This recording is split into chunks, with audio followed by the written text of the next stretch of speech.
Deixe seu nome nos comentários para ser incluído na lista de oração. E também não esqueça o like, é muito importante para o crescimento do canal e a divulgação do vídeo. Curtam o vídeo, se inscrevam e aproveitem o conhecimento do nosso querido Divaldo Franco.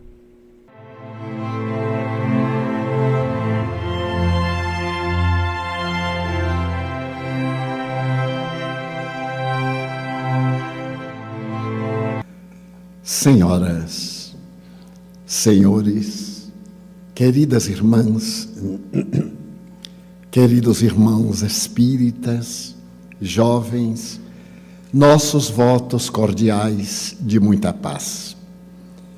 O nosso mini-seminário está dividido em 2 pequenos módulos.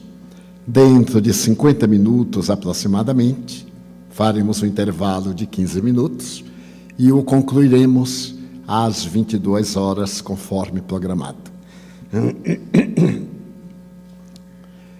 No ano de 1995, na Universidade de San Diego, na Califórnia, o neuropsiquiatra canadense Michael Persinger, realizando experiências de tomografia computadorizada com emissão de pósitron, foi tomado por uma grande surpresa.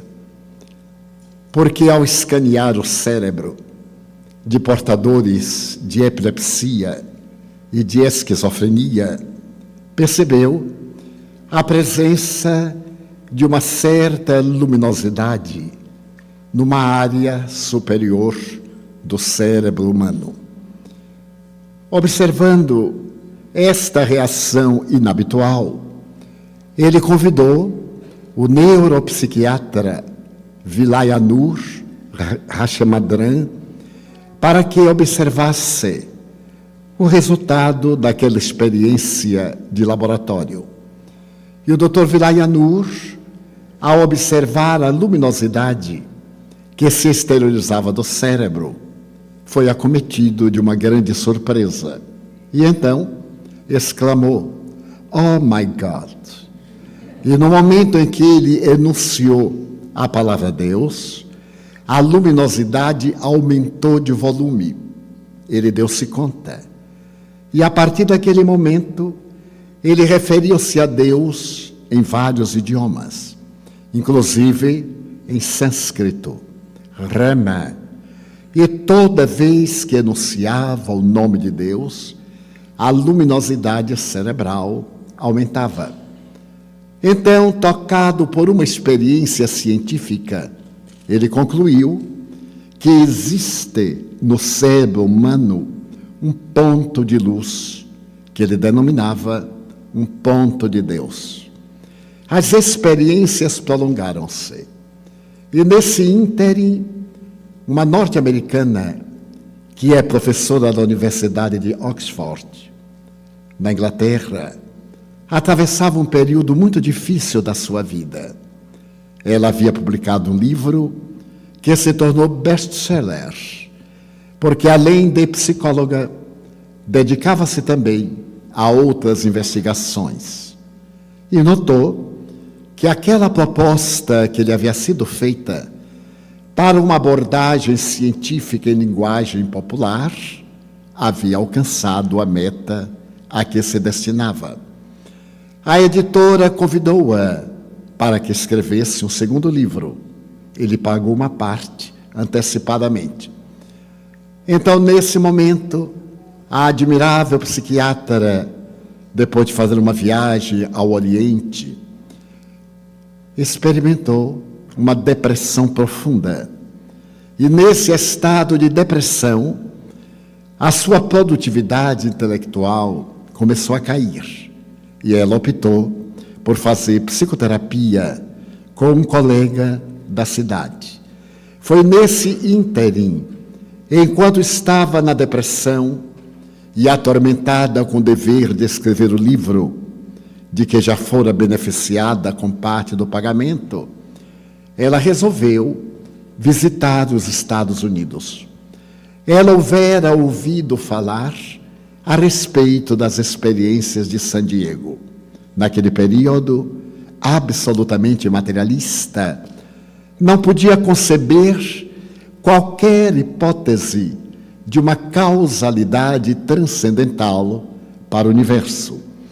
E em chegando a San Diego, manteve contato com o Dr. Vilayanur, com o Dr. Michael, e foi observar os cérebros de jovens saudáveis universitários.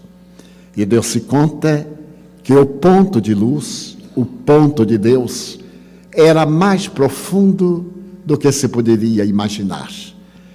Então começou a perceber que experiências de psicologia, desde há um século, aqui nos Estados Unidos, com William James, o pai da psicologia pragmatista, apresentava que nós somos portadores de vários tipos de inteligência. A nossa inteligência é polivalente. Nós temos, portanto, um QI, quociente intelectual. Durante a Primeira Guerra Mundial, os Estados Unidos submeteram aproximadamente 4 milhões de jovens ao QI para depois selecionar aqueles que estavam aptos para a guerra.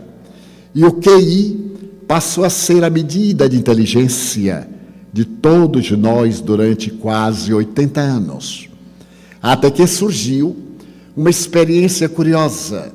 A criatura humana não tem apenas um nível de inteligência, mas essa inteligência depende grandemente da emoção.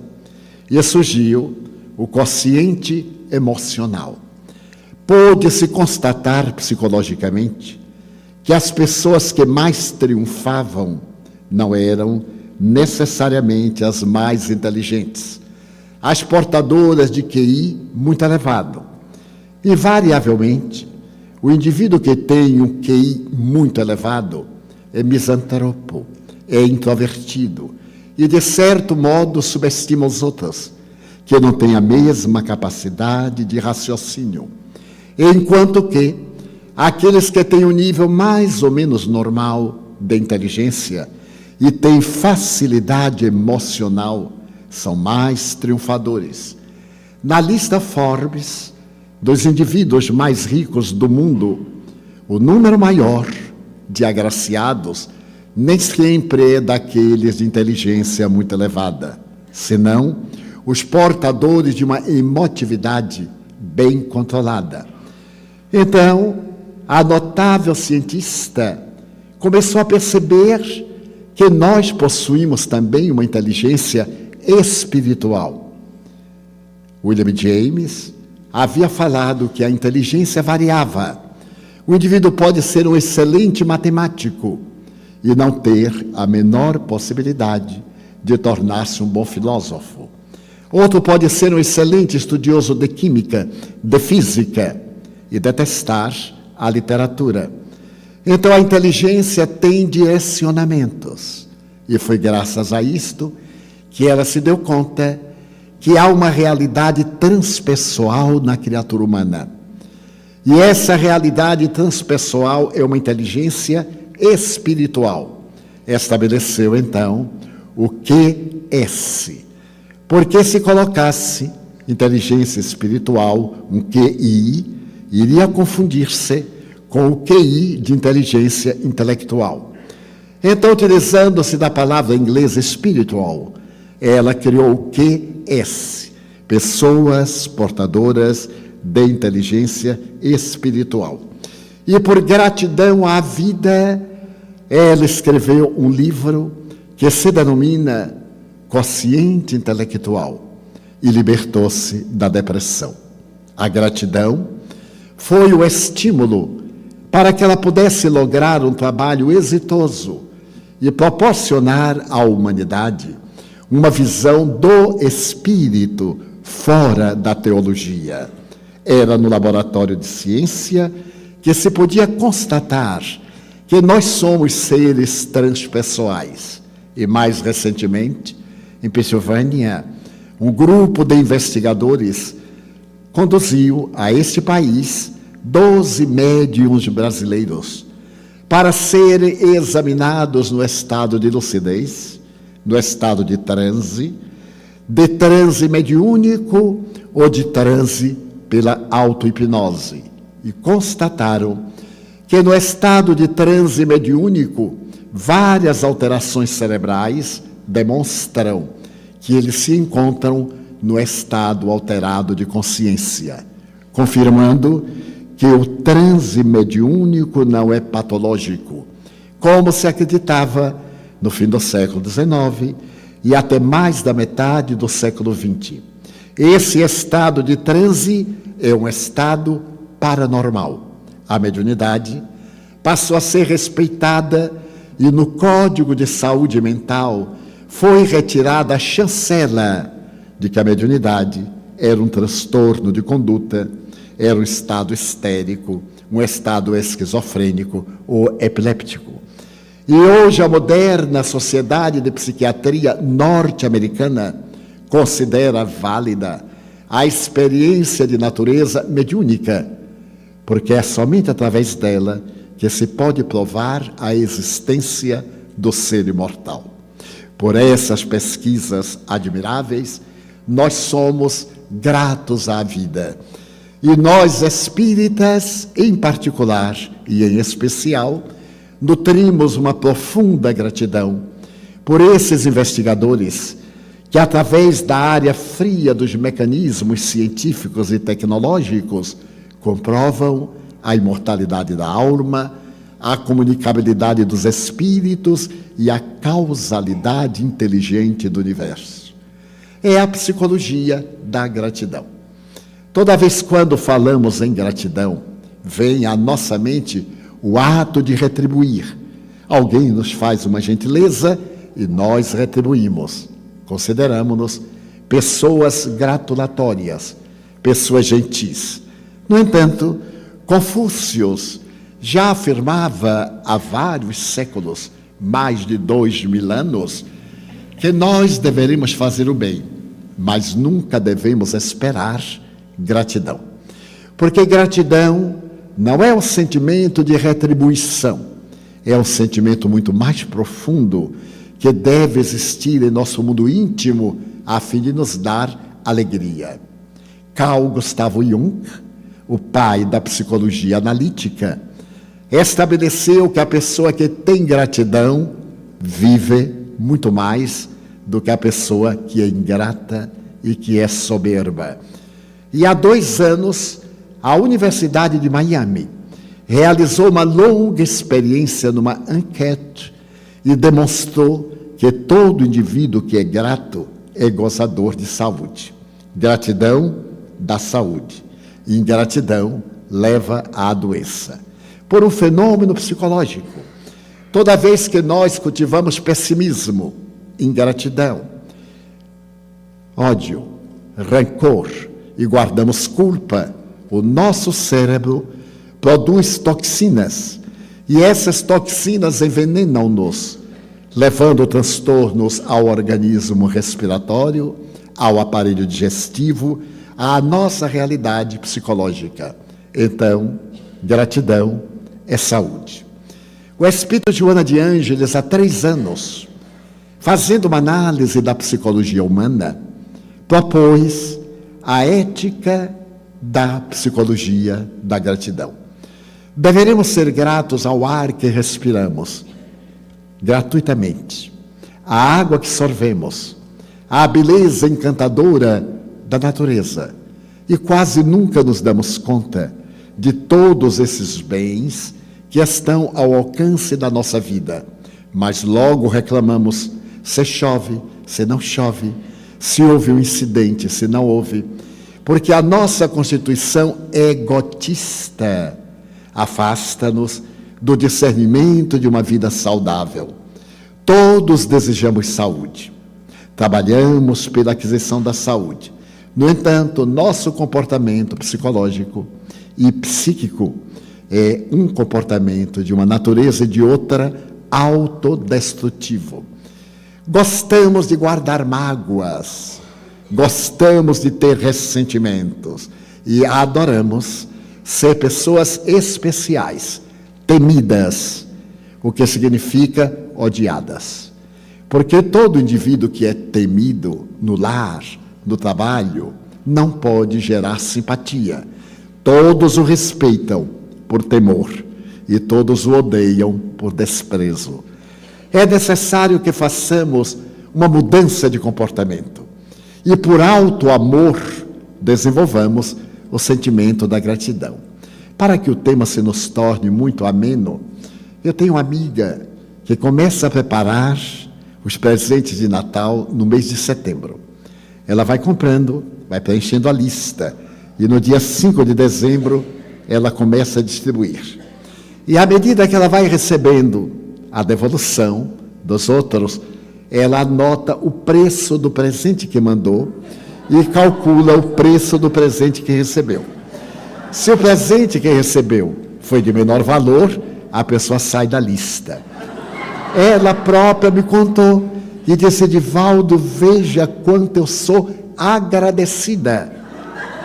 Ela é uma excelente negociante. Mas como eu estou na lista dela há mais de 10 anos, então eu calculei que eu sempre mando um pouquinho mais alto do que aquele que ela manda para mim.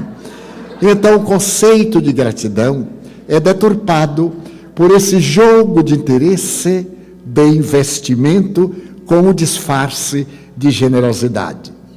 Para podermos entrar na questão da gratidão, foi publicado aqui nos Estados Unidos um livro que se chama Pequenos Milagres. Esse livro foi escrito por duas jornalistas judias, Judith e Ita Halberström. A pronúncia minha é um pouquinho diferente da realidade. Então, no livro, ao prefácio, elas colocam uma frase de Albert Einstein.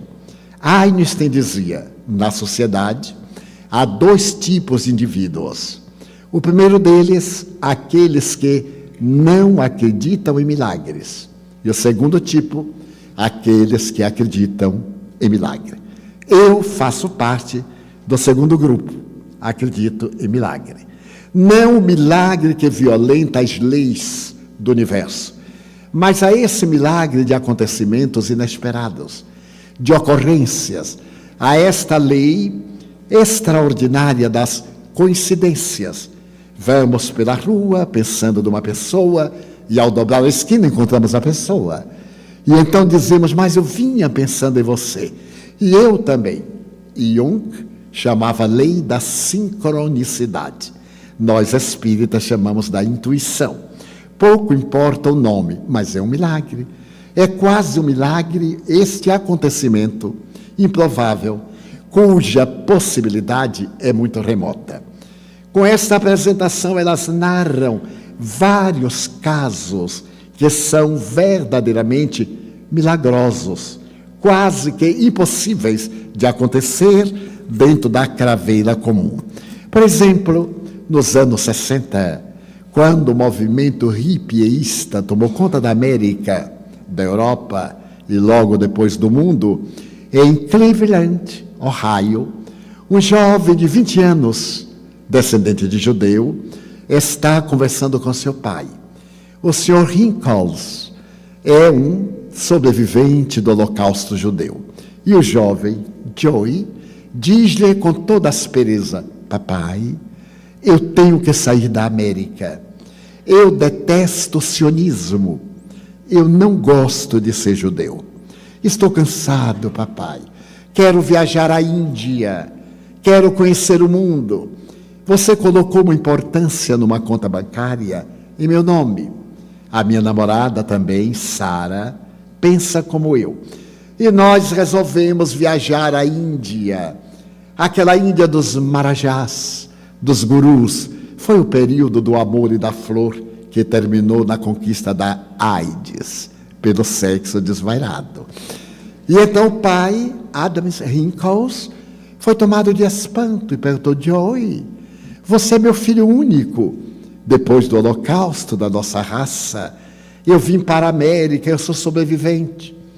Eu sobrevivi ao holocausto, meu filho, para mandar a tradição judaica para o futuro.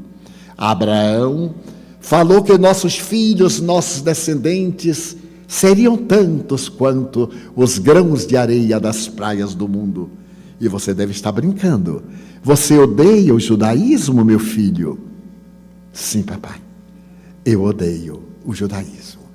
Já não suporto a nossa alimentação especial, os nossos hábitos. Eu desejo a liberdade, papai. Eu não gosto da América. Eu desejo viajar, viver com a minha namorada. Então, papai, eu desejo pedir-lhe que abençoe, porque nós vamos viajar. O Sr. Rincos permaneceu trêmulo, lívido. Meu filho, você é a minha esperança. Você é tudo aquilo que me restou da vida. A minha primeira mulher foi assassinada pelo nazismo. Meus pais, meus familiares. Eu sobrevivi, meu filho, para poder construir uma nova sociedade. E você diz que odeia a nossa tradição? Odeio, papai. Então o Sr. Rincos cambaleou um pouco e disse-lhe: fora, miserável. Filho ingrato. E não pode haver pior ingratidão do que a dos filhos para com os pais. Buda já dizia há 580 anos antes de Jesus que nós os devemos amar como devemos amar a nossa mãe. Amar ao próximo como se for a sua própria mãe. E quando o discípulo perguntou-lhe: e se a mãe não merecer o amor?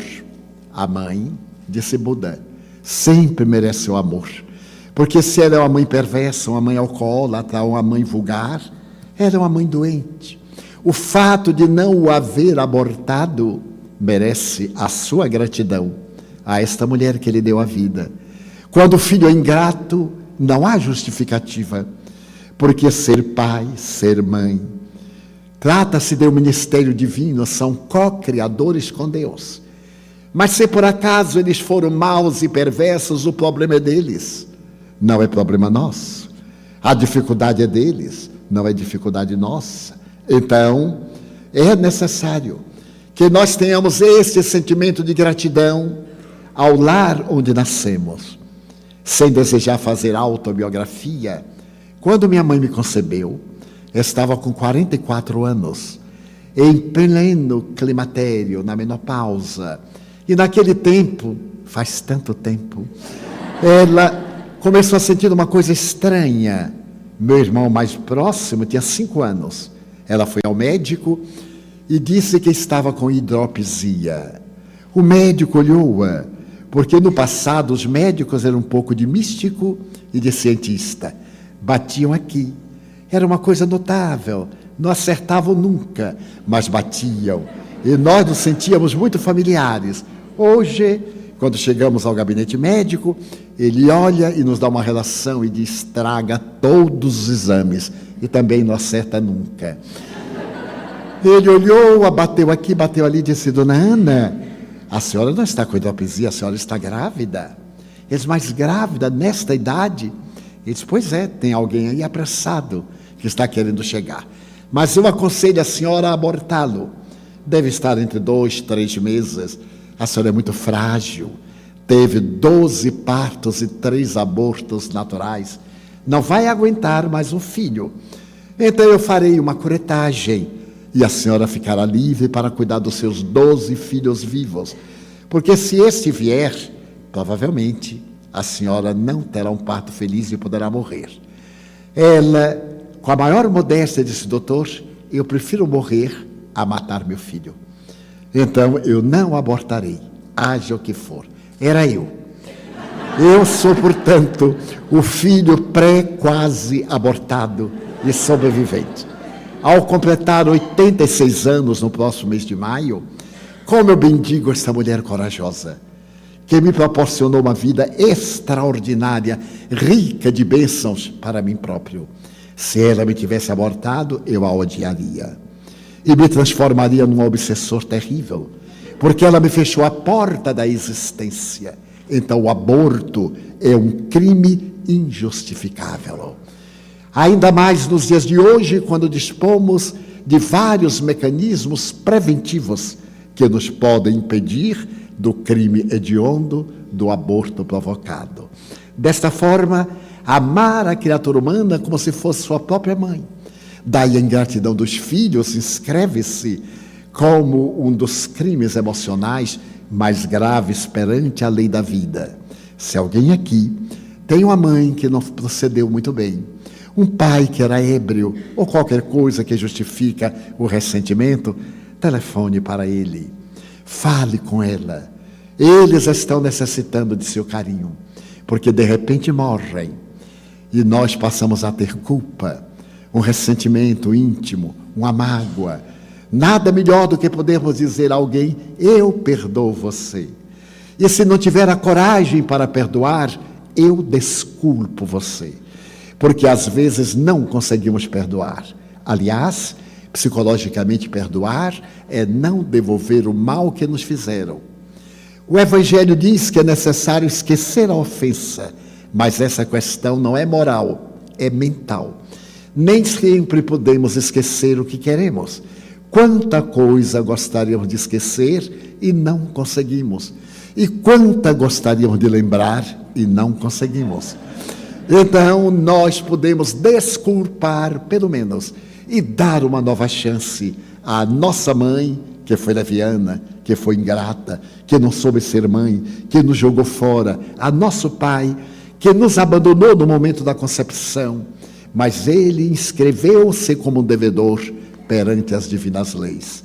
Mas continuando, o jovem Joey volta-se para o pai e diz: muito bem, se é isso que você quer, eu não voltarei nunca mais à sua casa. Adeus, papai. Filho ingrato, não volte aqui mais nunca. E Joey viajou, foi para a Índia com Sara, a sua namorada. 5 anos depois, ele estava caminhando por uma rua de Bombay, onde morava, quando de repente encontrou um colega de Cleveland, Sandy. Olá, Sandy, que faz você na Índia? Férias. E você aqui, Joey? Bem, desde que eu saí da América, eu estou residindo aqui. Joey, mas que bom encontrá-lo. Milhares de quilômetros distantes, essa cidade é super populosa. Que prazer. Ah, Joey, desculpe-me, receba meus pêsames. Pêsames? Sim, da morte de seu pai. Você não soube? Não, não soube. Ninguém lhe comunicou? Não, é que eu viajei e não deixei endereço. Ah, Joey, desculpe-me, mas o velho Adams morreu faz pouco tempo. Joey teve um choque. Havia se passado um período de 5 anos. E quando se é jovem, se tem o direito de ser estúpido. 5 anos depois, diminui a estupidez. E a pessoa amadurece com o sofrimento da vida, que é o grande mestre do nosso existir. Então ele disse: não sabia. De que morreu papai? Ninguém sabe, Joey. Ele foi ficando triste. Foi ficando triste. Depois ele fez uma viagem a Jerusalém. E quando voltou, segundo eu soube, negou-se a se alimentar e o médico disse: é uma psicose maníaco-depressiva. Era o diagnóstico da época. Hoje diríamos, é um transtorno bipolar da afetividade, uma depressão. E ele morreu. Então Joey disse ao amigo: não, fui eu quem o matou. O desgosto, o filho ingrato. Como agora eu penso diferente. A vida tem sido tão severa para nós, para mim, para Sara. Eu me lembro do lar com imensa saudade. Eu me recordo da família. Eu matei papai. Oh, Joey, desculpe. Não, você fez muito bem. Então Joey foi correndo para casa. Sara, papai morreu. E ela disse: bem, já era um homem de idade. Não, Sara, não é isto. Foi a forma como ele morreu. Eu matei papai. Eu dei-lhe um copo de veneno que ele foi sorvendo longamente. Toda a sua vida é a esperança em mim. E eu, ingrato e estúpido, no ardor da juventude, disse que odiava o judaísmo. É claro que eu não gosto, mas não precisava dizer. Dizer-lhe que odiava o sionismo é muita maldade. Sara, você ainda me ama? Lógico. É claro, eu quero lhe pedir um favor. eu desejo ir a Jerusalém, em gratidão a papai. Ele amava tanto Jerusalém. Joy, eu não irei a Jerusalém. Mas Sara, eu agora vou carregar o complexo de culpa. Eu lhe suplico, vamos a Jerusalém. É uma homenagem que eu quero prestar a papai, em nome da minha gratidão por ter sido um pai extraordinário. Uma semana depois, os dois saltaram no aeroporto de Tel Aviv, a moderna capital de Israel, e de imediato, mochila nas costas, pegaram um ônibus e foram à cidade velha de Jerusalém. A história eu narro-a pela minha própria emoção, e a interpretação de agora por diante é minha, não é das autoras. De repente, quando chegam a Jerusalém, algo de estranho acontece em Joy. Ele sente uma força incoercível que o vai levando na direção da cidade velha até a imensa parede que restou do segundo templo de Jerusalém, aquele que foi derrubado no ano 70 por Tito, o filho do imperador Vespasiano, que sitiou Jerusalém por 2 anos e, quando venceu os judeus, destruiu o templo, não deixando pedra sobre pedra. Então ele estava diante do muro das lamentações. Ali estavam aquelas pedras sagradas para os judeus, pedras que pesam em média de 10 a 20 toneladas cada uma, superpostas, segurando o lado oeste do Monte Sião. A uma certa distância, aquela pequena parede feita de madeira para separar o recinto sagrado onde o judeu ora e a multidão. Joy começou a sentir algo estranho. Ele olhou aquelas pedras venerandas e foi atraído até a porta de entrada onde estava o rabino. Perguntou-lhe, posso entrar? Eu sou judeu americano. Sim, mas tem que cobrir a cabeça. Mas eu não trouxe chapéu, não trouxe solideu. Passe ali, pegue o jornal, dobre-o e cubra a cabeça para se aproximar do muro dos recados ao Senhor. Sara negou-se e Joy entrou, cobriu a cabeça e aproximou-se daquela muralha em cujos interstícios, em cujas fendas são colocados milhares de pequenos bilhetes, desde o ano 70 até hoje. Periodicamente são retirados para dar campo para que outros sejam colocados. E ele notou que todos oravam, oscilando-se. Ali estavam os judeus ortodoxos, com as características tradicionais, outros à paisana. Então ele ficou junto de um jovem e perguntou, o que é que você está lendo? O jovem sorriu e disse, judeu americano, hein? O seu acento é típico. Eu estou lendo a Torá, o nosso livro sagrado. E onde eu encontro uma Torá? Ali naquela banca. Você deixa um documento de identidade, ele empresta, e depois você devolve e recebe seu documento. Joy foi pegar a Torá, o livro de capa preta, a Bíblia hebraica. Aproximou-se da parede e perguntou, jovem, e agora? Abra ao acaso. Ele abriu ao acaso e saiu o Salmo 23. O Senhor é o meu pastor. A palavra maravilhosa do salmista entrou na alma de Joy e terminava dizendo, mesmo que eu ande pelo vale da sombra da morte, tu me acompanhas, o teu cajado me sustenta, o teu bastão me segura, tu me preparas um banquete diante dos meus inimigos. Então Joy começou a chorar. Era o salmo predileto do seu pai. Parecia que a sombra do seu pai estava ali orientando o filho. Então o jovem judeu perguntou, por que a emoção? Porque eu sou um parricida. Eu matei papai de desgosto. Mas como é? E Joy sintetizou para o jovem, o que é que eu posso fazer? Peça-lhe perdão. Escreva um bilhete a seu pai e coloque aqui, num buraquinho qualquer, não vai ser fácil, mas enrole bem fininho e coloque aqui no muro dos lamentos. Joy pegou de um pedaço de papel que o amigo lhe deu e escreveu, papai, perdoe-me. Eu era tão estúpido, papai. Eu amo você. Sinto imensa saudade de você.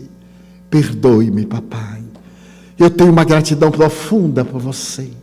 Se for possível, onde você estiver, se estiver, perdoe o seu filho. Com todo carinho, Joey dobrou e saiu procurando lugar no muro, até que ele encontrou uma fresta. Empurrou e quando empurrou, caiu um papelzinho que estava lá dentro. Ele achou estranho. Aquele papel estava amarelado, manchado. Ele apanhou para botar no lugar, mas quando ele apanhou, teve curiosidade. O que estaria escrito ali?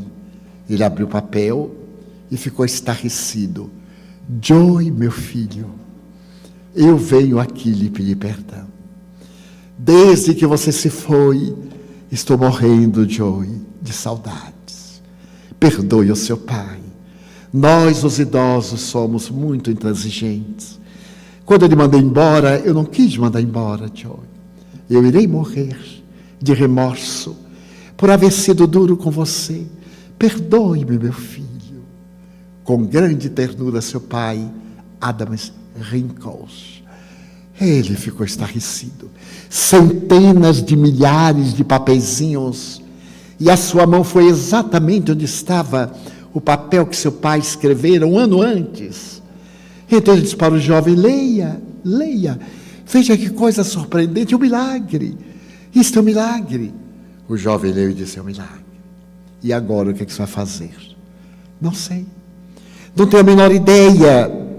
Se você quiser hospedar-se, há uma pousada ao lado da escola rabínica. Você pode hospedar-se, mas eu estou com uma namorada. Não há problema.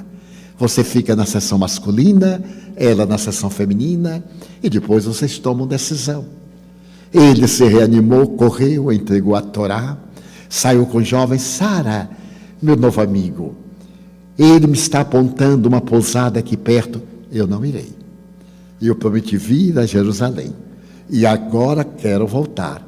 Mas Sara, leia o bilhete de papai. Não me interessa. Eu odeio o judaísmo, como você sabe.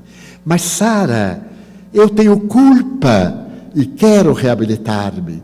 Joey, eu não ficarei em Jerusalém. Sara, dê-me uma chance. Não a darei. Você é realmente ingrato. Você abandonou seu pai e agora me abandona. Porque as mulheres sabem torcer a coisa. Era ela que não queria ficar, mas era ele quem a abandonava. Ele diz, mas Sara, eu não ficarei. E você está me abandonando, Joey. E naquele conflito, ele optou por ficar. O jovem levou à hospedaria e se passaram 3 anos. 3 anos depois, Joey estava fazendo o curso de rabino e deveria receber a condição de rabinato dentro de um mês. Então seu mestre rabino lhe disse, Joey, para ser rabino é necessário ser casado. E você tem que se casar.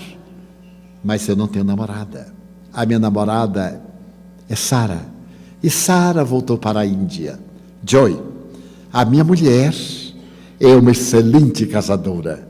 As mulheres são assim, adoram o sacrifício dos homens. E eu já falei tanto sobre você que ela já lhe arranjou uma noiva. Ué, então aqui é assim? Não é exatamente isso, mas é que minha mulher, conhecendo a sua psicologia, arranjou uma namorada para você. Você não vai perder nada. Na hora que você olhar a sua namorada, vai apaixonar-se e vai casar-se com ela. Mas eu nem a conheço. Mas não precisa conhecer, Joey. Depois a gente conhece. O amor é melhor quando é com pessoa desconhecida. Quando é conhecida, a pessoa usa tanto que depois do casamento já não tem encanto. Então, é melhor a surpresa. Você poderia ir à nossa casa sexta-feira, antes do Sabá, que começa às 18 horas? Sim, como não? Irei para um chá. E você irá conhecer a sua noiva. A minha mulher vai ficar muito feliz. Combinaram? E na sexta-feira, às 14 horas, Joey foi à casa do seu mestre, já paramentado de negro, com o cacho lateral, significando ortodoxo, com as amarras da escravidão no Egito, da escravidão na Babilônia. Quando chegou, o mestre recebeu com imensa ternura e chamou a esposa. A esposa veio feliz, mas você é exatamente como eu pensava. Meu marido me tem falado sobre você, e você é aquilo que eu escolhi para sua esposa. Quer conhecer a sua futura noiva? Ele disse, não, eu quero conhecer a futura candidata, porque ainda não é minha noiva. Então passe para o lado das mulheres. Ele foi, e numa sala contígua estavam as jovens conversando. As mulheres não são de falar muito, nem de falar alto. Estavam ali conversando, alegres. E ela, a dama, se aproximou de uma jovem loura, tocou no ombro. E quando a jovem se voltou, que Joy olhou, Sara, Joy, o que você faz aqui vestida com essa fantasia? Sara, eu serei rabino. E daí? E o que você faz aqui, Sara? Você não disse que ia embora? Disse, mas não quer dizer que eu fui. Eu disse, bem, já que eu estou aqui, eu vou aproveitar para falar melhor o Yiddish. Quero conhecer a história deste povo. Afinal, mesmo que eu não goste, é o meu povo. E Joy, apaixonei-me pelo meu povo. E comecei a frequentar a escola para futuras mulheres de rabinos. Ela é a minha mestra. E você, o que faz aqui? Bem, eu fui para a hospedaria. E na hospedaria eu conheci o mestre. Já que eu estava aqui, eu a queria aperfeiçoar no Yiddish e queria conhecer a história deste povo fascinante, este povo arrebatador, este povo da tradição. E você, rabino, mas para ser rabino é necessário casar. É necessário casar, Sara. E como você sabe, a mulher do rabino disse que eu tinha uma noiva e que essa noiva é você. O que você acha? Promete não me abandonar outra vez? E então, as duas autoras judias americanas asseveram que Joy e Sara casaram-se graças ao fenômeno da gratidão, ao velho Adams Rinkels, que os trouxe e os guiou psiquicamente no fenômeno mediúnico da intuição até a parede imensa do Muro das Lamentações, que a partir de agora, quando eu tomei conhecimento, eu passei a chamar o Muro da Gratidão. Porque todos nós temos nossos muros de lamentação, onde colocamos nossas queixas, nossas reclamações, onde nós colocamos nossos estados de amargura, quando deveríamos ter a parede da gratidão, onde colocaremos diariamente um bilhete, mas um bilhete dizendo, muito obrigado, Senhor, pelo dia de hoje, muito obrigado pelo dia de saúde, muito obrigado pela enfermidade, que mostrou quão frágil eu sou, muito obrigado pelas bênçãos, mas muito obrigado também pelas experiências, pelos insucessos. O caminho do êxito é feito de insucessos. E em nossa vida sempre temos muitas pessoas que são as matrizes, as causas básicas da nossa felicidade. Durante a guerra do Vietnã, um jovem aeronauta estava sobrevoando os Vietcong, os comunistas, a área comunista, quando de repente um míssil alcançou seu avião e ele ejetou a cadeira de piloto, o paraquedas abriu-se e ele teve a vida salva. Mas ele caiu em território comunista, foi preso e durante 6 anos ele esteve recebendo lavagem cerebral, um cárcere miserável, quando os Estados Unidos firmaram a paz com o Vietnã do Norte. Então, nessa oportunidade, os jovens prisioneiros foram trocados de ambos os lados. E Charles Plum voltou à América. Chegando à América, foi recebido como herói daquela guerra chamada uma das guerras sujas, aquela e outras do Sudeste Asiático. E ele começou a contar o que foi a sua vida na prisão. E se tornou orador, começou a ser convidado para clubes de senhoras, para Rotary, para Lions. E como verdadeiro herói, ele, de certo modo, tornou-se um orador profissional e recebia uma boa importância pelas narrativas da guerra. Certo dia, depois de uma conferência monumental no hotel de New York, ele desceu ao bar para tomar um cafezinho. E enquanto estava no balcão, ele percebeu que um homem olhava-o de maneira estranha. Ele ficou algo desconcertado, mas o estranho continuava olhando para ele. Ele abaixava a vista e quando levantava, lá se encontrava o olhar inquiridor. Então o homem se aproximou e perguntou: o senhor não é o tenente Charles Plum? Ah, sim, sou. Do Vietnã? Sim, sim. Cujo avião foi alcançado por um míssil? Sim, sim. O senhor ejetou a poltrona, não é? É, sim. Ah, que curioso. O paraquedas abriu, não é? Ah, sim, claro, abriu, salvou a minha vida. O senhor sabe, era eu quem dobrava o seu paraquedas. Eu era soldado da companhia. Era um anônimo, não valia nada. Eu dobrei milhares de paraquedas. E claro, eu salvei milhares de vidas. Então, Joy Plumben, ou melhor, Charles Plumben, tomado de espanto, ficou diante do homem que salvou a sua vida. Em verdade, se o paraquedas não houvesse aberto, ele teria morrido no choque contra o solo. Então ele olhou para aquele homem e disse: meu Deus, eu devo a minha vida a você. E deu-lhe um abraço imenso de gratidão. E a partir daquele dia, toda vez que ele começa uma conferência, ele faz esta pergunta ao auditório: quem dobrou o seu paraquedas hoje? Todos nós temos alguém que pela manhã dobrou o nosso paraquedas. A pessoa que fez o café, a galinha que nos ofereceu o ovo para o omelete, a árvore que nos deu o fruto, a laranja para o suco, a pessoa modesta que fez a limpeza da casa. Quantas pessoas dobraram o nosso paraquedas para que aqui estejamos e nós sequer temos ideia. E quantos paraquedas nós temos dobrado para muita gente. Minha mãe dobrou o meu paraquedas e a minha descida está transcorrendo há quase 86 anos, rica de bênçãos para mim, de possibilidades de alegria de viver. Então, o sentido da gratidão deve ser permanente. É um ato psicológico de saúde emocional. Ter gratidão e transformar a gratidão em gentileza, em atos de pequenos serviços, atos aparentemente insignificantes. Determinada tarefa é meu dever, eu ganho para fazê-la, mas eu posso dar um toque pessoal que dinheiro nenhum pode pagar.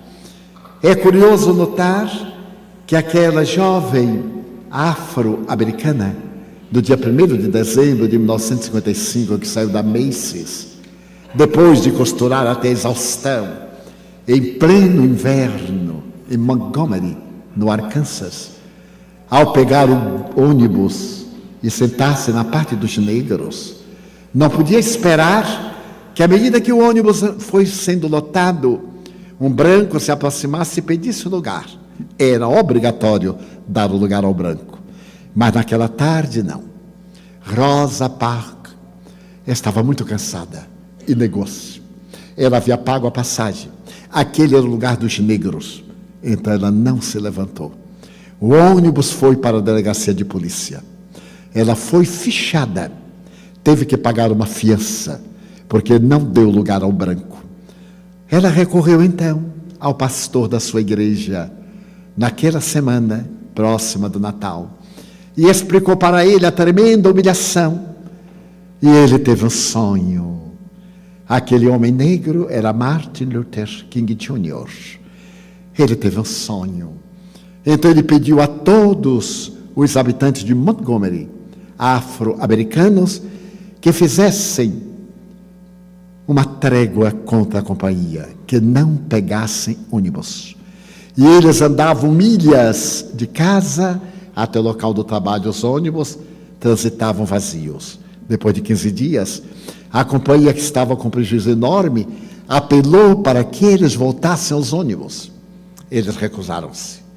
E recusando, a companhia foi à falência para respeitar a criatura humana, não através da cor da pele, mas através da dignidade do coração. E aí nasce o movimento pacifista de Martin Luther King Jr., quando ele vai ao Capitólio, diante de 800 mil afrodescendentes, ele diz: I have a dream. E então ele fala do seu sonho. Mas tudo começou naquele ato de rebeldia, uma coisa insignificante, um direito que ela possuía. Quando Mohandas Karamchand, em Durban, foi pegar um trem para a cidade do Cabo, ele era indiano, epiderme negra, porém sangue ariano. O sangue ariano é descendente dos deuses, segundo a tradição. Então ele entra numa classe que era para brancos. E quando o cobrador vem e vê aquele homem de pele negra, indiano, que também era separado, apartheid, desenvolvimento separado, diz: não, senhor, sua classe é lá do fundo. O jovem advogado Mohandas diz: não, eu paguei primeira classe e eu irei na primeira classe. Os brancos se exaltaram, abriram a porta do trem em pleno movimento e jogaram-no como se fosse uma coisa imprestável. Ele rolou na ribanceira, feriu-se, e foi ali sentado que nasceu o grande pacifista do século XX. Ele resolveu voltar à Índia para libertar o seu povo do tacão do Império Britânico. E sem derramamento de sangue, com jejum e oração, Gandhi deu a liberdade a 800 milhões de indianos e paquistaneses. Mas ele teve a ocasião de dizer: eu não terei o direito de morrer na cama como qualquer pessoa, porque os violentos irão provar que só a violência prevalece, mas ela é muito fraca diante da não violência. E um jovem paquistanês deu-lhe vários tiros quando ele desceu para orar na praça pública. E então esse grande gênio da humanidade levou a mão ao peito e gritou: ó Rama, e não morreu, entrou na imortalidade. Então são esses pequenos exemplos. Muitos de nós gostariam de dar um exemplo gigantesco, mas tudo começa no mínimo para atingir o máximo. E o mínimo da nossa gratidão é a gentileza, é dizer um good morning, mas dizer sorrindo. Há pessoas que o dizem de uma maneira tão enfesada que não sabe se está elogiando ou se está reclamando. Eu acho interessante e adoro na língua inglesa algumas palavras. Please, thank you, or thank you so much. Nossa, que pronúncia. Então, extraordinário. Nós outros latinos somos mais econômicos. Quando agradecemos, enrolamos a boca. A gente não sabe estar agradecendo ou reclamando. E não temos o hábito de pedir por favor. De assim, me dê isto. Eu tenho uma amiga, terapeuta infantil, e ela tem um filhinho de 3 anos. Ela lhe ensinou as palavras mágicas. Muito obrigado, por favor, peço licença. E depois de várias aulas, quais são as palavras mágicas? Muito obrigado, por favor, licença. Ele acordou e disse: mamãe, dê-me meu café. E ela: palavra mágica. Ele: abracadabra. Já mostrou a brasilidade desde os 3 anos de idade. Parece que nós nos sentimos inferiores por pedir por licença. Eu tenho narrado nessas conferências um fato que me aconteceu algo recentemente. Eu ia caminhando, raramente eu saio, porque isso tem muito trabalho da Mansão do Caminho, mas saio uma vez por mês para ir ao barbeiro, no shopping center. E eu ia andando devagar quando alguém veio e bateu em mim, me derrubou. Imagina derrubar essa jamanta, não é fácil. E eu caí, me voltei, e a pessoa ficou com raiva de mim. Eu olhei e disse assim: desculpe estar na frente do Senhor. Ele perdeu o jogo e disse: é que eu estou atarefado. Pois é, eu não previ que vinha um elefante atrás de mim, então eu peço desculpa. Ele me derrubou, eu me feri, E ele já estava com raiva de mim. E não pediu desculpa. Ele, pois é, eu tenho tantos problemas. Eu digo, eu também tenho. E um dos meus problemas é incurável. Ele perguntou, qual é? Eu digo, velhice. Já viu que essa coisa é irreversível? Então, a gratidão, que pode começar nos pequenos atos de gentileza. A gentileza do parceiro dizer à mulher, quanto eu amo você. E então o amigo me disse, e se eu já estiver cansado? Diga, estou cansado de lhe amar, meu bem, mas ainda eu lhe amo. E ela também tem a oportunidade de dizer ao marido, ou ao companheiro, pouco importa, é tão bom viver com você. Todos nós gostamos disso, até por mentira, minta. Minta pelo bem. O mentiroso tanto mente que termina acreditando na mentira. Então, minta na coisa boa.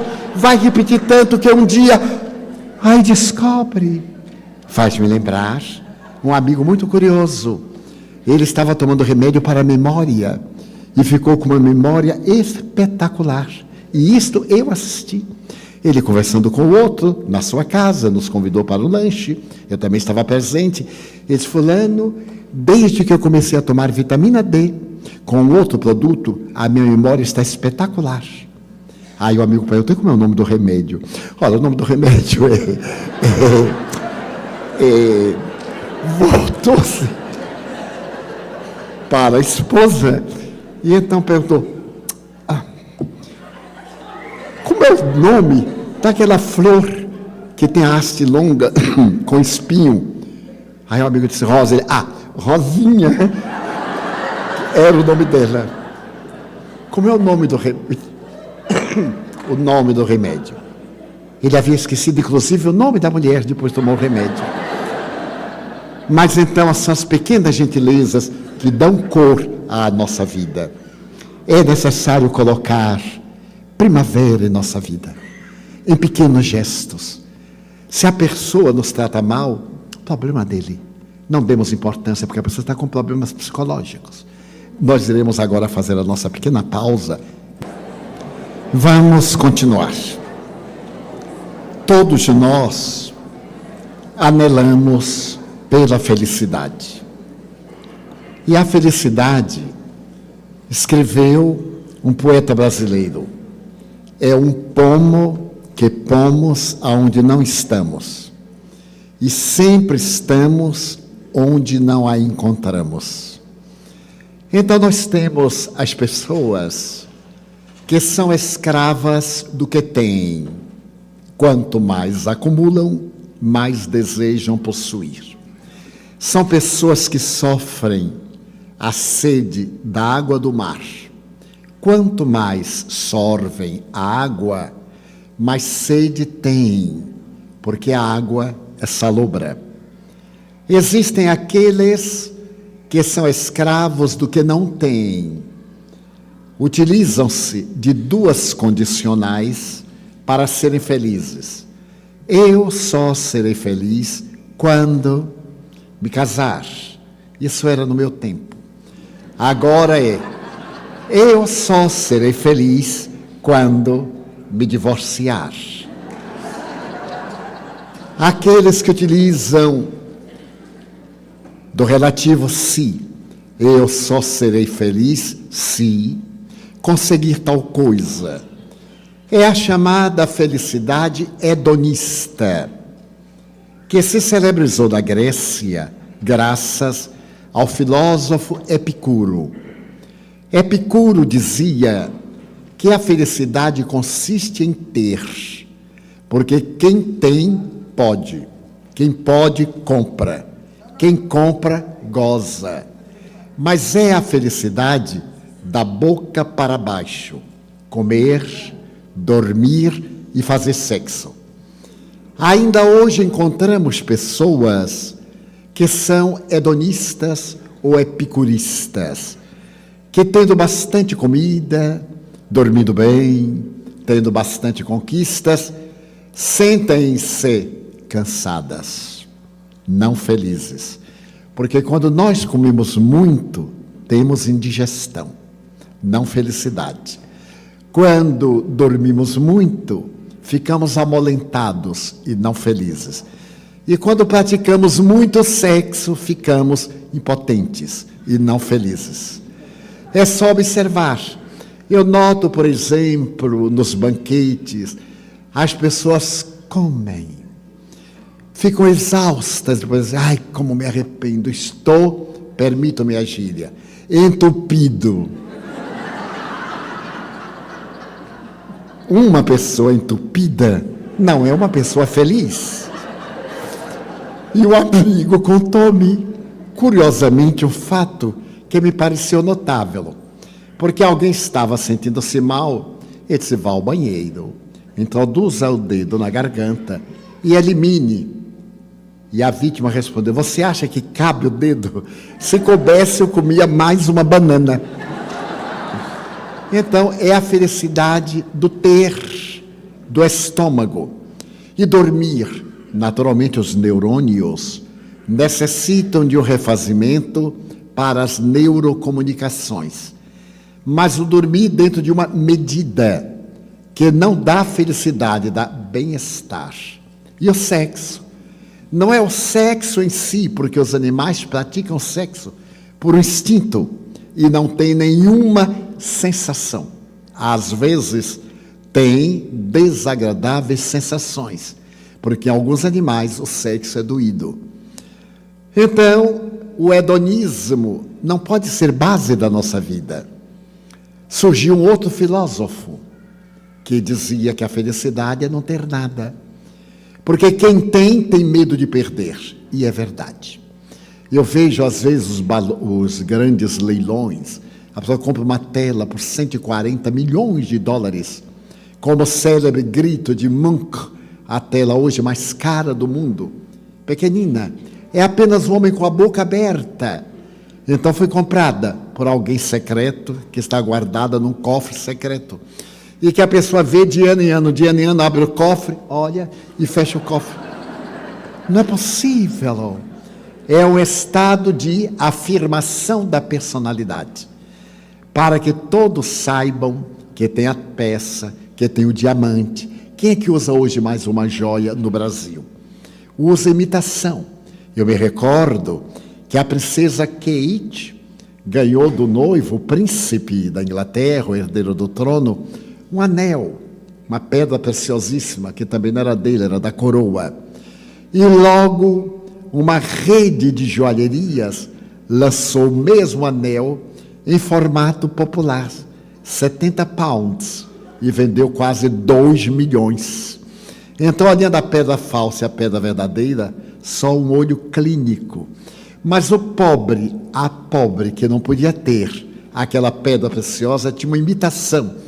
E nada tinha a ver com Kate, porque Kate é magrinha, anoréxica, e a outra era gordinha, dobradinha, mas também possuía algo que a Kate possuía. Então é o tormento do ter, o tormento do perder. Eu tenho um amigo, hoje ele está mais idoso do que eu, que é um milagre, porque chegar à minha idade já é um milagre, ficar mais idoso do que eu é um super milagre. Ele vive diariamente com o jornal, olhando as bolsas, o jogo das ações. E eu pergunto, senhor fulano, por que isso? Porque a variação pode me arruinar de uma hora para outra. É a pessoa mais infeliz que eu conheço. E possui quase $1 bilhão. Mas vive sempre ansioso. Como eu sou aposentado pelo governo, ai que tranquilidade, porque aquela miséria não altera. Quando o governo tem um surto, ele aumenta 3%. Não dá para tomar um cafezinho. E a gente fica contente. Ah, recebi aumento. Então diga, e o que você fez com o aumento? Tomei um cafezinho. Então, a felicidade não pode ser esse jogo. Ter, não ter. Diógenes dizia, quem não tem nada, não pode ficar pior do que o que já está. Então, está acostumado. E de certo modo, mas será que a felicidade é ter ou não ter? Então Sócrates dizia, a felicidade é transformar-se para melhor. Diariamente é ser um pouco melhor. Vigiar os seus vícios, trabalhá-los, transformar-se em um verdadeiro foco de luz, porque Jesus disse que ele era a luz do mundo, mas nós somos deuses. Nós podemos fazer tudo quanto ele fez e muito mais, se quiséssemos. Em outras palavras, se tivéssemos fé. Ter fé é querer, com acendrado interesse. Dessa maneira, nós temos o dever de desenvolver o ser interno que está adormecido em nós. Faz muitos anos, eu perguntei à mentora espiritual se ela me poderia dar umas regras para a conquista da felicidade na Terra. E ela me disse, se você tiver gratidão pela vida, você já é feliz. Mas se você tiver, além da gratidão, ambições de tornar-se melhor, eu vou lhe dar 5 pequenas regras e você logrará a plenitude. A palavra plenitude é esse estado de consciência livre, de integração no Espírito Divino. É quase um êxtase. É o momento sublime da nossa vida.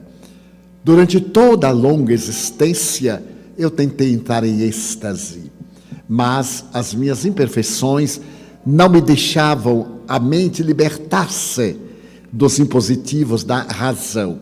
Até um dia que por primeira vez eu experimentei um êxtase. E esse estado de desligamento da matéria, de plenitude, de infinitude de Deus em nós, é algo que merece toda uma existência. Dura pouco, mas vale a pena.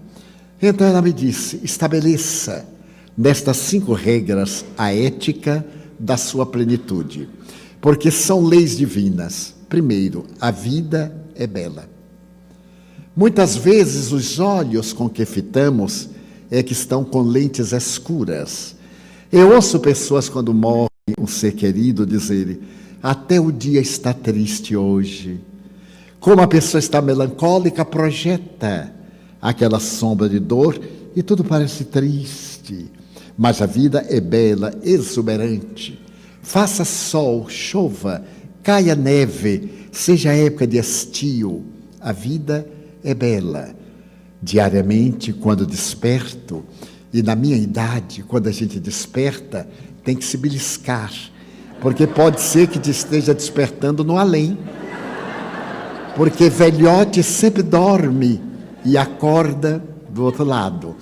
Uma amiga minha me disse, ai, Divaldo, eu sou tão triste. Mas por quê? Meu marido, ele deitou, dormiu, e quando acordou estava morto. Eu achei notável esse acordar e estar morto. Então eu me belisco e abro a janela. Quando eu puxo a cortina que veda, aí eu vejo que estou encarnado, porque desencarnado precisava de ter um médium. Aí eu faço assim com toda... E aí eu olho o sol na encantadora Salvador e digo, meu Deus, como a vida é bela, que bom que eu ainda estou na matéria. Eu vejo outros velhotes, ai, que horror, que vida cansada. Eu digo, agradece a Deus. Na hora que a irmã morte chegar, você não vai querer ir. A gente quer morrer enquanto a morte está longe. E meus netos dizem assim, mas tio, me chamam de tio-avô. Tio, o senhor está tão velho. Eu digo, quem não quiser ficar velho, que morra jovem. Como eu não quis morrer jovem, aqui eu estou. E estou em trânsito. Porque o meu programa, eu acho lindo a pessoa ser centenária. Olha que coisa linda. Quando eu era jovem, eu via um homem de 25 anos e dizia, que velho. Eu tinha 12 anos. De repente eu completei 25 anos, porque é rápido. Aí eu dei um salto para quem tem 40. Eu digo, nossa, 40 anos é viver muito. De repente eu olhei minha cara no espelho, eu tinha 40 anos. Eu disse, meu Deus, estou 40 anos, mas até que estou bem. 50 não, 50, meio século. É uma idade horrorosa. Quantos anos você tem? Meio século. Olha que coisa triste. De repente eu estava com meio século. Aí eu dei uma puxada, a coluna estava bem, até nós vamos criar um clube da coluna que falta 2 vértebras. Nós vamos criar um clube. Então eu completei 50 anos. Confesso que tive um choque. Meu Deus, não pode, até que este rostinho está bem. 50 anos. Mas 70 eu não chego lá, de jeito nenhum. Arrastando os pés, 70 anos. Deitei-me, quando acordei, estava com 70. Eu digo, meu Deus, que injustiça. Mas que bom que estou vivo. Aí eu pulei para 90. Olhei um de 90, entrando no avião, porque lá no Brasil aquelas moças lindas ficam. Convidamos primeiro cartões tais, mulheres grávidas com crianças, pessoas da melhor idade. Aí vem aqueles cacos assim andando. Se isto é a melhor idade, eu quero morrer na juventude. Que coisa! E então eu entro também. E algumas dizem assim, mas o senhor já tem idade? Eu digo, não é cartão. Não é curioso? E graças a Deus, nesta viagem, ou na anterior, eu descobri uma coisa maravilhosa neste querido país. Quem tem mais de 70 anos não precisa mais tirar o sapato para passar no raio-x. Ai, mas eu adorei. E ainda mais, não precisa também tirar o paletó se for levezinho, se for leviano, como dizem os espanhóis. Eu então, quando descobri isso, eu falei ao meu amigo Daniel, olha Daniel, não precisa mais tirar o sapato. Que coisa horrorosa tirar o sapato, ainda mais sapato de cadastro. E aí eu fui todo estoico. Quando eu fui passando a funcionária, de show, ele disse, I am 85 years old. Ela fez, uau, e eu, uau. Não é? Gratidão à vida. E eu passo com uma pompa e circunstância. Ainda hoje eu passei bem heróico. O homem me olhou bem. Eu, I am 85 old. Ele, A vida é bela. Coloque o suave sal do amor na vida, para que ela adquira beleza. Se a nossa senectude, que eu acho muito mais bonito que velhice. Que palavra indelicada. Você é um velho, você é senecto. Olha, uma palavra linda. Então, a nossa senectude tem alguns problemas. Mas eu vejo crianças recém-nascidas com problemas hereditários. E muitos de nós, que ultrapassamos o milênio passado, estamos relativamente saudáveis. Que bom a nossa experiência, a nossa sabedoria, o encanto da beleza da idade. Então, ser grato à vida. A vida é bela. Segundo item da felicidade, eu nasci para amar. Todos nós nascemos para ser amados, já notaram? Até existe uma música brasileira, ninguém me ama, ninguém me quer. Pois eu não me incomodo que não me amem, eu amo. O bom da vida não é ser amado, é amar. Porque todo mundo que é amado fica dengoso, fica psicologicamente infantil. E eu acho detestável quando alguém pergunta ao outro, você ainda me ama, bem? Amo. Para se ver livre. Então é fantástico nós podermos amar. Amar a tudo. Amar a natureza. As suas várias expressões.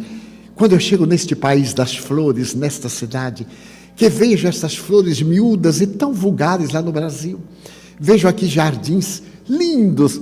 Na minha terra, a flor, sabe como é chamada? Cravo de defunto. Esta colorida, que tem um cheirinho um pouco apetitoso. Eu digo, meu Deus, hoje eu vi no hotel para onde me dirigia, um jardim de cravos de redimidos. Porque lindos. Lá nós arrancamos, jogamos fora, porque a gente, cravo de defunto. Então, que beleza termos olhos para poder amar. Nós podermos amar com enternecimento, amar a todos, amar até as pessoas antipáticas, coitadas, elas são tão infelizes. Então, eu tive uma colega que era muito feia, coitadinha. Eu a amava por caridade, porque era tão feinha. E certo dia, a minha colega entrou na repartição com um homem lindo, um James Dean, aquela coisa. Eu sempre cito atores do passado, porque no presente eu me atrapalho um pouco. Né? Então ela entrou e disse assim, meu Deus, era Edivaldo, meu namorado, daquela época, porque hoje namorado já está morando junto há 40 anos, é meu namorado, mas antes não, pegava na mão, beijava na testa. Olha que coisa romântica. Ele é meu namorado. Então, beijava na mão. Quando ele hoje é meu namorado, já tiveram 500 brigas de separação. E eu fiquei olhando para ele, e ele encantado. Eu digo, meu Deus, ele está pensando que ela é rica. Ela era funcionária há pouco. Mas eu fiquei impressionado. Como nós moramos em Salvador, eu digo, será que ela fez um feitiço para ele? Embora eu não acredite em feitiço, mas quem sabe, né? E aí eu fiquei curioso, mas homem não é curioso. Curiosas são as mulheres. Então, e por que o homem não é curioso? Porque tudo que ela sabe, ela conta para ele, sem ele perguntar. Então não precisa curiosidade. Mas como eu não era casado, fiquei naquela chamada saia justa. E aí eu perguntei para ela assim, mas coisa, você conquistou, hein? Olha a habilidade. Ela, Divaldo, eu descobri que sou feia. Eu digo, não, até que não. E ela me redarguiu, sim, eu sei que sou feia, mas eu descobri que eu tenho uma coisa linda. E eu perguntei, e o que é? A minha voz. Aí eu me dei conta que eu gostava dela por causa da musicalidade da voz. É que vale dizer, nós temos belezas dentro de nós que ignoramos. Então, se nós descobrirmos o nosso toque de beleza, nós mudamos o mundo. Você imagine que eu estava no ônibus cheio, e aquele homem lindo, eu disse, vou conquistar.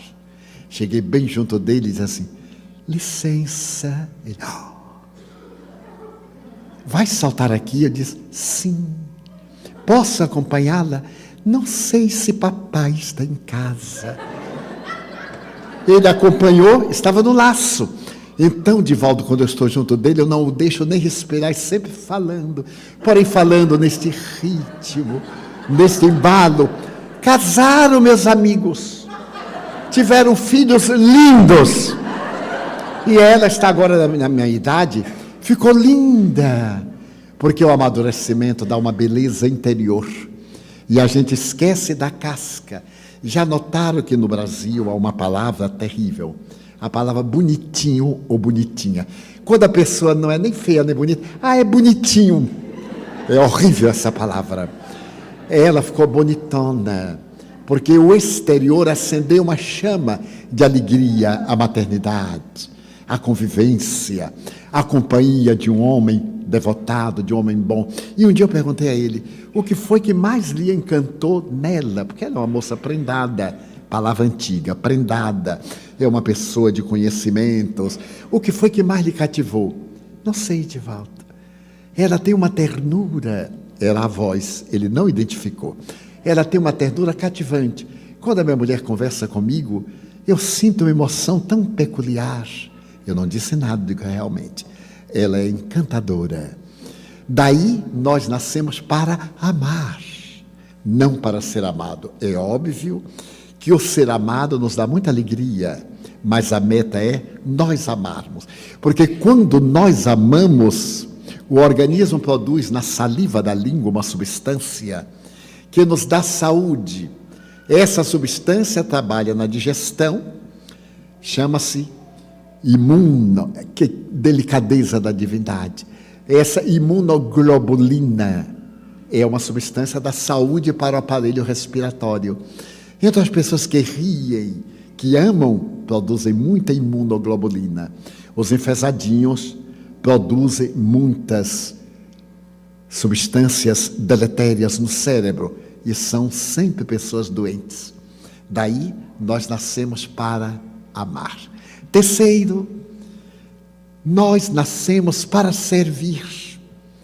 A poetisa chilena Gabriela Mistral, Prêmio Nobel de Literatura, tem um poema chamado Servir. Tudo serve à natureza, servem o ar, a água, a vida. Então a vida tem que ter um sentido de serviço. É extraordinário podermos servir.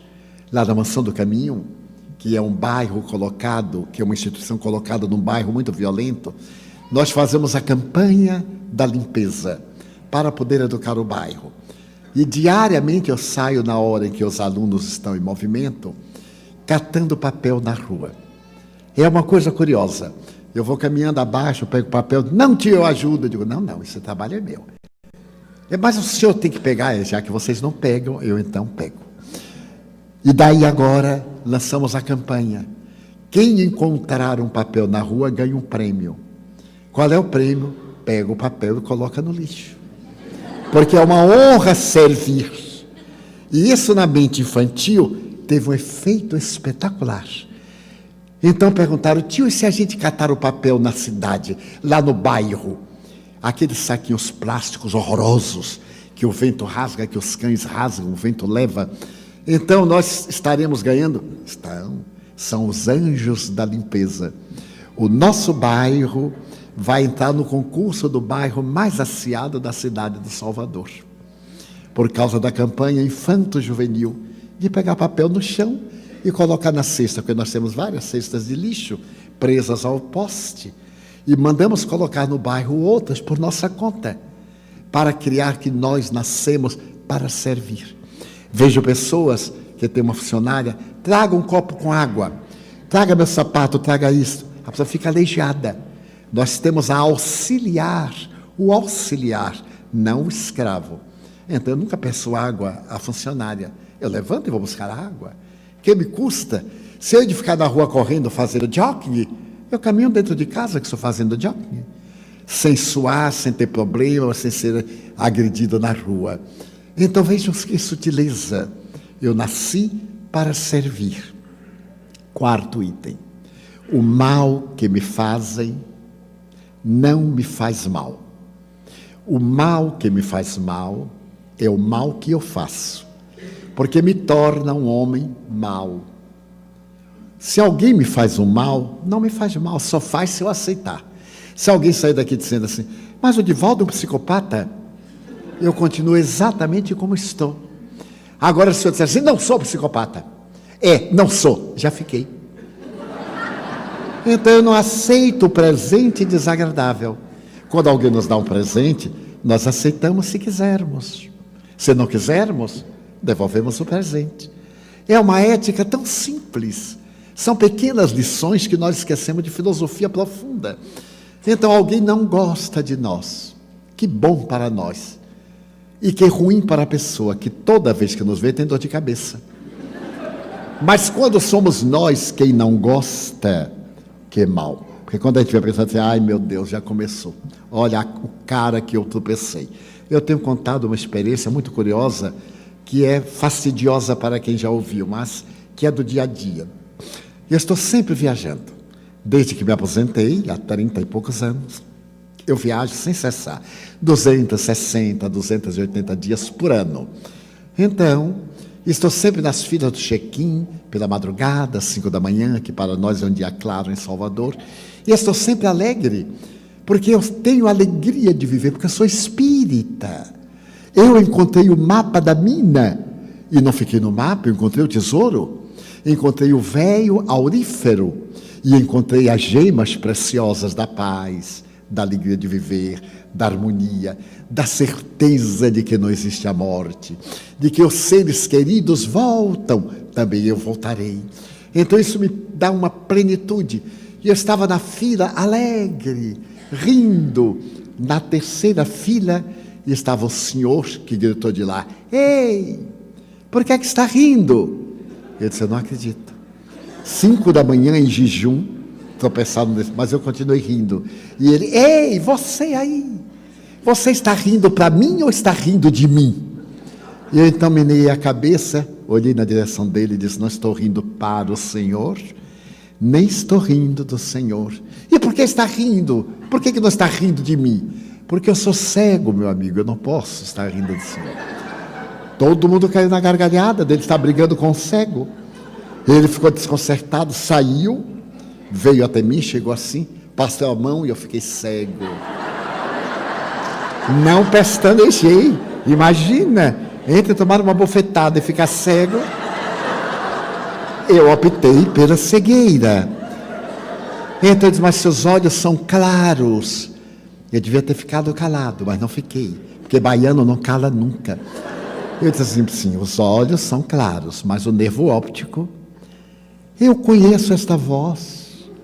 você não é Divaldo Franco? Eu disse, sou. Eu conheço a voz da televisão, do rádio. Você não é cego, coisa nenhuma. Eu disse, sou sim, senhor. Eu sou cego à estupidez humana. Eu sou surdo à agressividade humana. E eu sou mudo ao destempero humano. O senhor acha que eu ia perder o meu dia só porque o senhor dormiu mal e acordou de mau humor? De jeito nenhum. Mas, senhor Divaldo, eu tenho muitos problemas.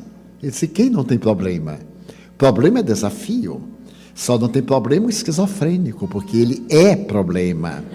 Mas todos nós temos problemas. Senhor Divaldo, você está de São Paulo? Sim. No voo tal? Sim. Eu também. Digo, só falta ele agora no meu colo. Bom, entro no avião, sento-me no corredor, na poltrona 6C, quando eu olho ele na 6D, lado a lado. Aí depois a mão na minha perna, senhor Divaldo, nós vamos conversar bastante, hein? Eu disse, não, senhor, porque nós alugamos uma poltrona. Há pessoas que alugam o avião inteiro, já notaram?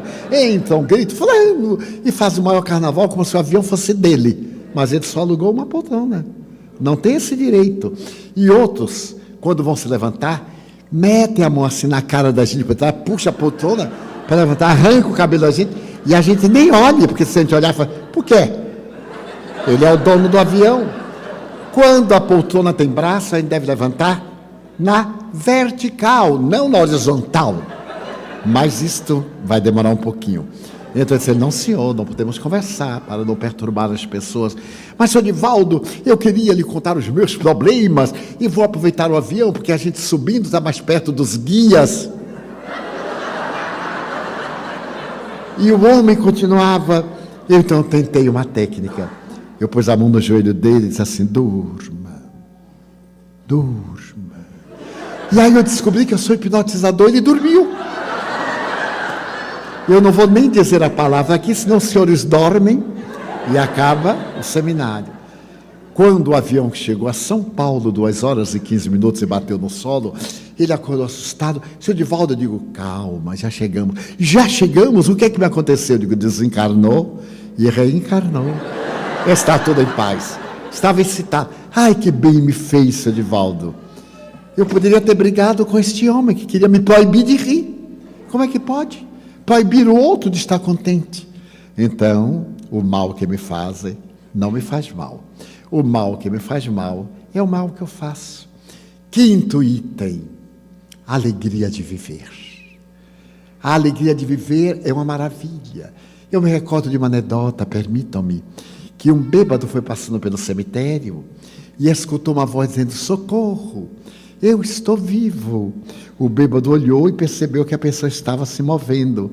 O bêbado não está vivo não, você está mal enterrado. Aí jogou mais terra na criatura. Assim nós devemos ter a alegria de viver. Estamos na vida. Então vamos dar um sentido à nossa vida e sermos gratos pela oportunidade de podermos reparar os erros que nós praticamos e de aperfeiçoar os atos nobres. Então a nossa vida é um poema de alegria e tem um sentido psicológico. Um dos grandes escritores britânicos, Cronin, que escreveu uma série de livros fantásticos. Ele ganhou o prêmio Pulitzer várias vezes, deixou-nos noites de vigília, O Jardineiro Espanhol, Pelos Caminhos da Minha Vida, A Família Bradley, etc. Certo dia ele foi pegar o avião no Kennedy. Ele estava em Manhattan e o chofer estava revoltado. Saiu de Manhattan e resmungava. Então, Cronin, que é um gentleman, perguntou a ele, mas você está tão contrariado, por quê? Ele disse, por causa de um passageiro, um miserável. Eu nunca mais farei nenhuma gentileza. O senhor imagine que o meu primeiro passageiro pegou-me e fomos ao Kennedy. Ele ia pegar um voo para a Ásia. E felizmente ele me disse qual era o voo, a companhia e a cidade para um dia.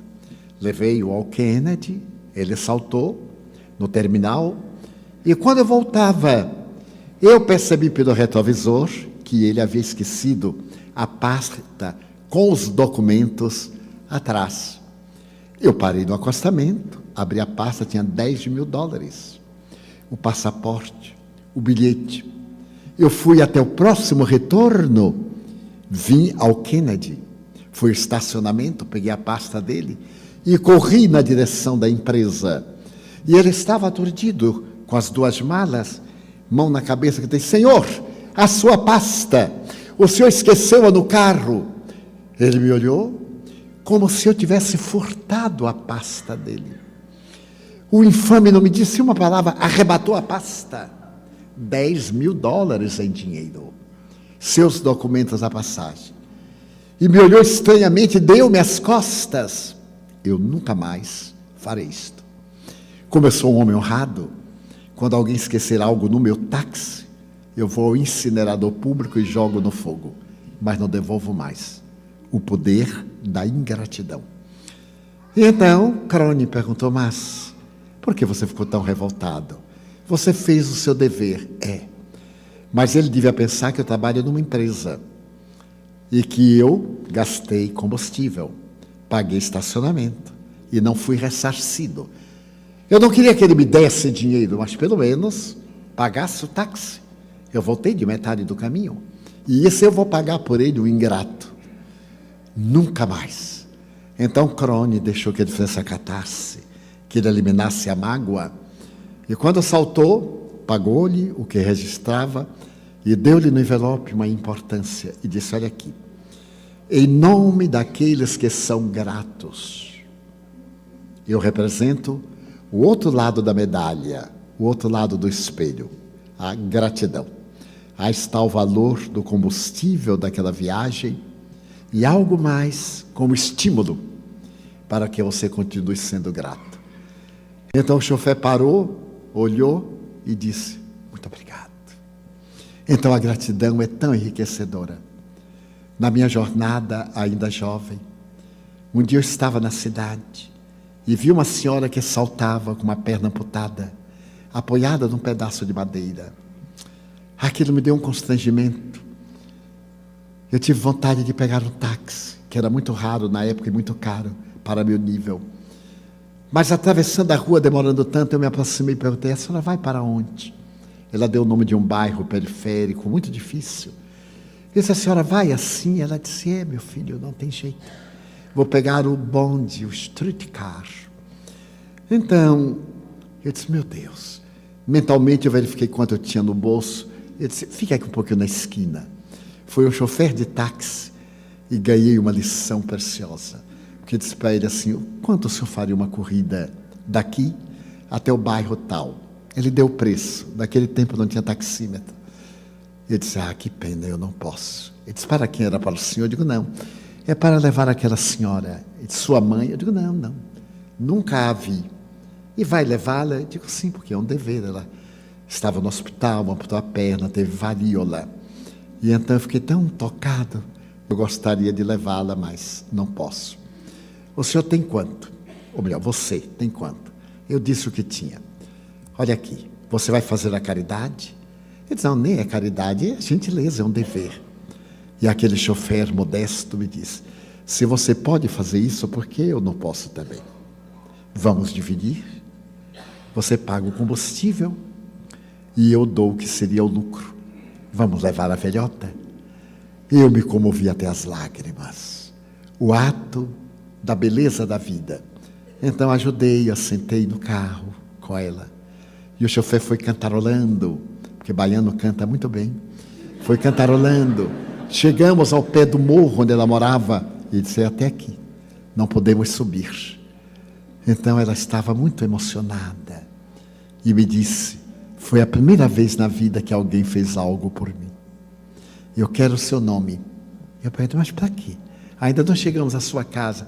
Não, aqui eu vou devagarzinho. Eu sou: não, senhora, eu vou lhe dar meu ombro, eu sou um homem forte. Eu estava com os 40 anos. A senhora me abraça pelo pescoço, porque fica mais fácil do lugar da perna amputada. Ela então me deu aquele abraço e fomos.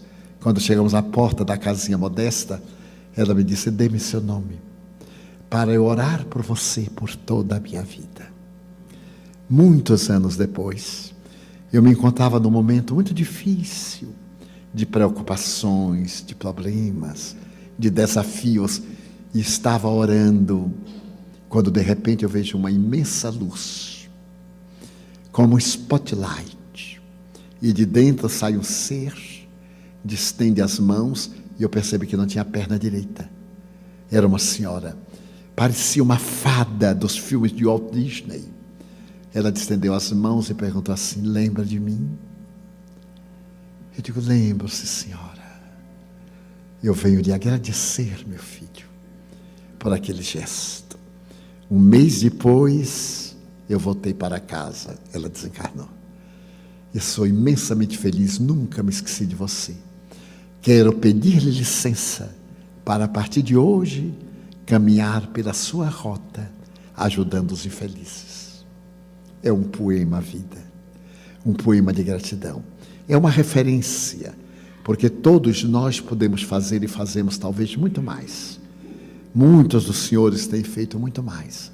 Então, o que o Evangelho diz, que faça com a mão, sem que a outra tenha conhecimento.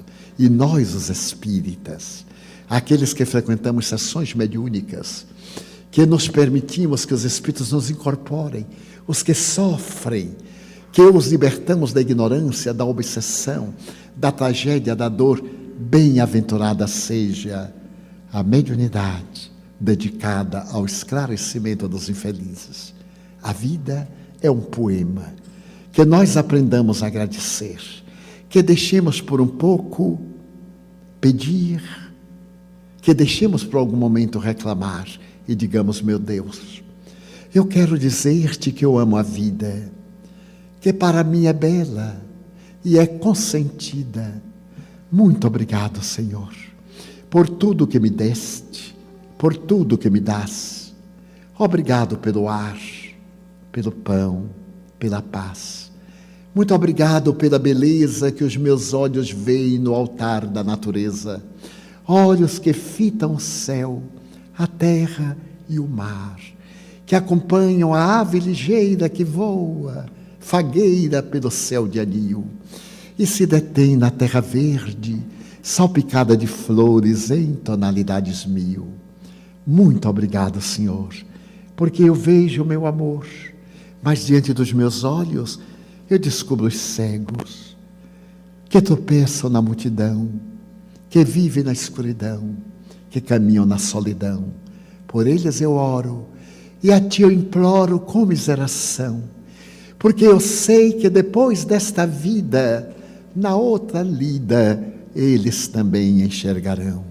Muito obrigado pelos ouvidos meus, que me foram dados por Deus, ouvidos que ouvem a música do povo que desce do morro na praça cantar, a melodia dos imortais, que a gente ouve uma vez e não esquece nunca mais, a voz melodiosa, canora, melancólica do boiadeiro, e a dor que geme e que chora no coração do mundo inteiro.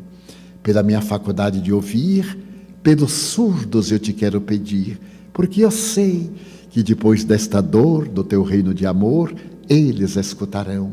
Obrigado, Senhor, pela minha voz e pela sua voz, pela voz que canta, que ama, que ensina, que legisla, que alfabetiza, que murmura uma oração e o teu lindo nome pronuncia. Diante da minha audição eu descubro os surdos, que não têm a possibilidade de ouvir os sons, e por eles eu oro, porque tenho certeza que com a minha voz eu poderei entrar no paraíso. Muito obrigado, Senhor, pelas minhas mãos, mãos que aram, mãos que semeiam, mãos que agasalham, mãos de ternura, mãos que libertam da amargura, mãos que apertam mãos, mãos dos adeuses, mãos que limpam feridas, que enxugam lágrimas, suores das vidas, pelas mãos que apertam mãos, mãos dos adeuses, mãos que atendem a velhice, a dor, o desamor, mãos de poesias, de sinfonias, de psicografias, de cirurgias, pelas mãos que no seio embalam o filho de um corpo alheio, sem receio, e pelos pés que me levam a andar sem reclamar. Muito obrigado, Senhor, porque eu posso caminhar. Diante do meu corpo perfeito, eu quero orar pelos aleijados, deformados, paralisados, que não se podem movimentar. Eu oro por eles, porque eu sei que depois desta expiação, na outra reencarnação, eles também bailarão. Muito obrigado, por fim, pelo meu lar. É tão maravilhoso ter um lar.